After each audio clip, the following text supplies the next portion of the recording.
মাননীয় মুখ্যমন্ত্রী মমতা বন্দ্যোপাধ্যায়, সর্বভারতীয় তৃণমূল কংগ্রেসের সর্বভারতীয় সভানেত্রী, তিনি খুব স্পষ্ট ভাষায় বলেছেন যে সর্বদলীয় প্রতিনিধি দল দেশের কথা তুলে ধরতে বিদেশ সফরে রয়েছেন, আন্তর্জাতিক দুনিয়ায় দেশের কথা তুলে ধরছেন এই সন্ত্রাসবাদের বিরুদ্ধে।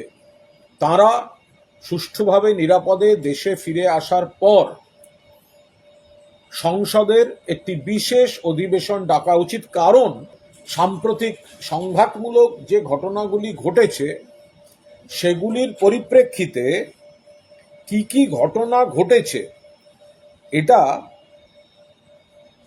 জানার দরকার সংসদের রয়েছে। বাকিরা জানার আগে তো